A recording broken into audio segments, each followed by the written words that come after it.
Good morning, ITR. I'm myself Madhusmita Sahu. Today is 25th August. I'm sharing you today's headlines.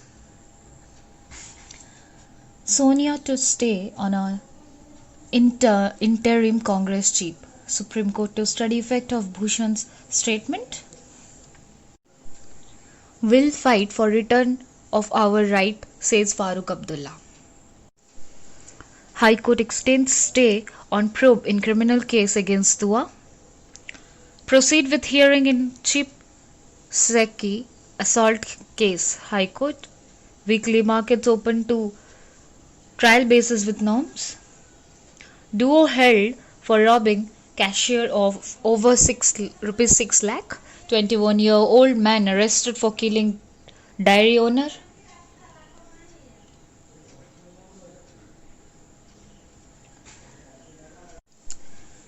Man held for assaulting minor. Government website for registration of workers unclear, alleges BJP. Yamuna water level below danger mark. High Court seeks government response on PETA plea. Gupta seeks Hazare's support against Kejriwal. Tax collection in the capital 57% less than expected in April to July. 1061 fresh virus cases takes cities tally to 1,62,527. People in home isolation above 6,000. Process to pay allowance to midday meal beneficiaries on. Kejriwal launches mobile app and online OPD registration system. DMC riots report lacks credibility. Delhi Congress. Party chief calls fact-finding committee weak, demands judicial investigation. Google Pay violation. High Court seeks reply from government RBI.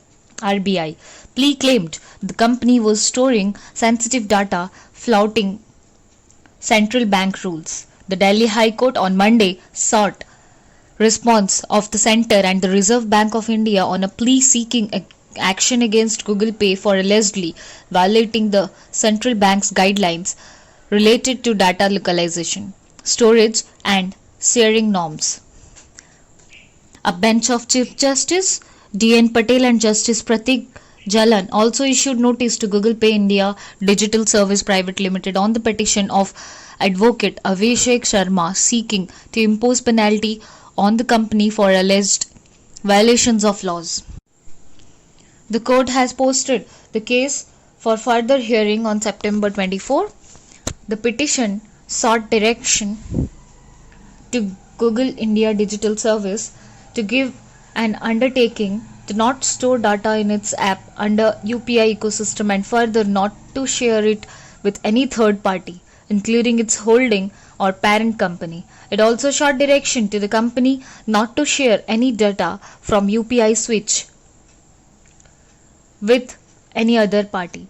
The plea stated that Google India launched Tez, a mobile payment service targeted at users in India, which later folded into the new Google Pay app. It said Google Pay is a third-party app which facilitates payment in the UPI ecosystem and is able to do the same by partnering with various PSP or acquirer banks. Further, Google Pay is regulated by respondent number 2, National Payment Corporation of India, which is responsible for granting permission to payment service provider as banks to the third party apps to operate under the UPI network, it said. The plea claimed that the company was storing personal sensitive data in contravention of UPI procedural guidelines of October 2019, which allows such data to be stored only by PSP bank systems and not by any third-party application. The plea sought direction to the RBI to take appropriate punitive action against the NPCI and revoke its authorization to operate and regulate the UPI payment system on account of risking customer payments data, its failure to audit Google India Digital Service Private Limited and take any steps against it despite its acts of flagrant and serious non-compliance of applicable laws. CM thanks banquet halls in city for joining against COVID-19. BJP's misrule is responsible for Ganguram's plight. Haryana Chief Minister Speaker test positive Deputy Speaker to preside over upcoming Assembly session. AAP seeks tabling of motion to repeal central audiences. Court seeks record of Kafil case proceedings. No CM face for BJP in West Bengal polls. Party will fight election under Narendra Modi's leadership, says Vijay Varjia. More hunger among MPs, women workers. Study across 26 districts reports lawyer consumptions, lack of access to PDS. Charitable group extremes relief to Assam flood hit. Ration kits distributed in 3 districts. 80 feared trapped as building collapses in Mahat. 1 dead, 15 residents rescued. Green corridor opened for NDRF teams to reach crash site. CM assures support for rescue work. Aditya writes to PM for postponement of exams. He bats for new academic year from Jan. Divisions at regional level 2. Congress leaders. Young faces repeatedly sidelined by top brass. Party riven with sycophancy. At 14,219, Maharashtra records highest recoveries. CSMT set for Rs 1,642 crore makeover. 26/11 victim moves High Court, seeks accommodation. Coming to the editorial, India does need a fiscal council. Though it is not a silver bullet, it is an important institution needed to complement the rule-based fiscal policy. The fiscal situation in India has been under severe stress even before COVID-19, and the novel coronavirus pandemic has only worsened it. The fiscal deficit of the centre in 2019 to 20, as estimated by the Controller General of Accounts, was 4.6%, 0.8 percentage point higher than the revised estimate. For the current year, even without any traditional fiscal stimulus, the deficit is estimated at about 7% of GDP as against 3.5% estimated in the budget due to a sharp decline in revenues. The consolidated deficit of unions, states could be as high as 12% of GDP, and the overall debt could go up to 85%. When off-budget liabilities are considered, the situation looks even more alarming. While the prevailing exceptional circumstances warrants loosening of purse strings, it is necessary that the government must return to a credible fiscal consolidation path once the crisis gets over. Back and forth, Pakistan must fulfill its FATF obligations by acting against terrorists. Pakistan's moves to tackle terrorism on its soil, particularly cross-border terrorism, have often been described as one step forward and one step back. When it comes to the border support terror, groups have enjoyed within the country. Thus, it would come as little surprise that within days of issuing a statutory regulatory order SRO listing directing officials to implement the UNSC committee resolutions against them, Pakistan's Foreign Affairs Ministry denied that the listing has new. The listing had UNSC and Interpol information on at least 5 Pakistani passports and 3 Karachi addresses that belonged to Dawood, the former underworld don and the accused mastermind of Mumbai's 1993 blasts. However, the MFA says that the SRO did not imply an admission that he lives there. Instead, it argues the move was a routine one as a part of Pakistan's international commitments.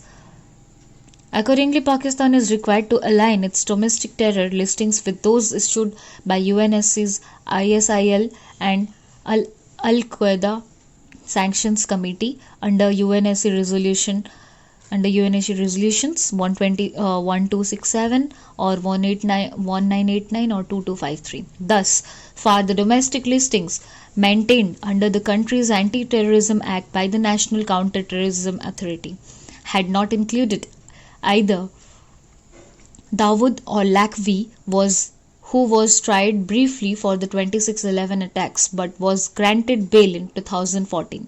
In contrast, Lieutenant Chief Hafiz Saeed and Gem Chief Masood Azhar, who was designated by the UNSC in May 2019, have been added to the domestic NSCTA list. The MFA also claims that the listing that included Dawood and Lakvi had been issued earlier, a claim countered by Indian government sources, who say this is a first. The confusion over the SRO and the Pakistan's disclaimer gave credence to the belief that its government lacks a seriousness of purpose when it comes to its actions against all terrorists. If in fact the SRO had named these terrorists in past orders, then why has it failed to add them in this domestic listing? The challenge of catching elusive taxpayers. Various reforms have been introduced over the years, but none of them has worked. Infection rates hold steady in southern states. Cases in Telangana correspond to testing levels. Local transmission affects Kerala health workers. 130 deaths in Karnataka.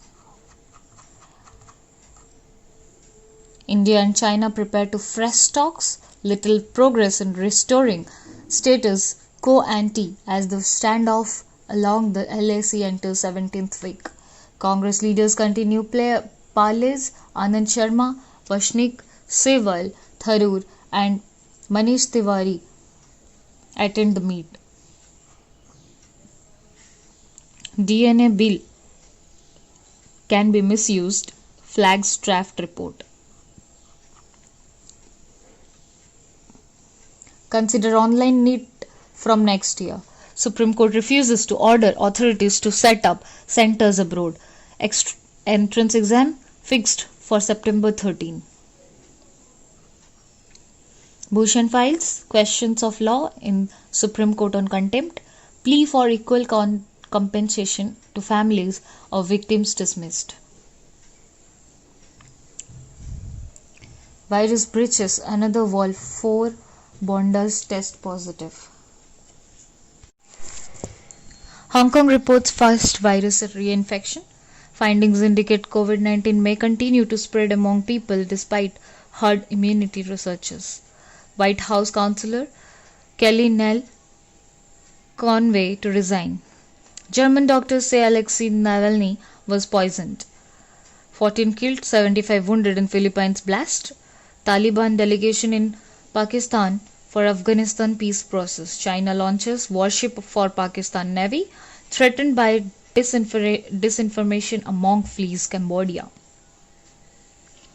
Belarus detains 2 from Coordination Council. Now coming to the business news, agri-profit growth may not aid rural demand. Mittal hints at mobile service rate hike. Access to buy 17% in Max Life instead of 29%. Tough for Indian pharma to sustain Q1 performance in India. Punjab National Bank to raise funds from market. Big leap in mobile transactions during lockdown, SBI chairman. Web service tax on AGR dues telcos. Kalyan Jewellers eyes rupees 1750 crore IPA. Mindtree founders Mela garners rupees 130 crore. EV maker Athens plan to open Hosur unit delayed. NABARD plan to finance NBFC's MFIs. Coming to some sports news. Barron's season of joy is complete with a grand treble. Common Heats home. The decisive goal in the 59th minute. Paris Saint-Germain pays the price of wastefulness in the first half. Poor weather frustrates England. Call it a written out Karthik. One mistake could spoil the entire tournament. Kohli. Women's top seeds make their way out. Arjuna snub not pleasant news, says Abhishek. Johnson is new number 1. BFI optimistic about big bout season. Thank you. Have a nice day.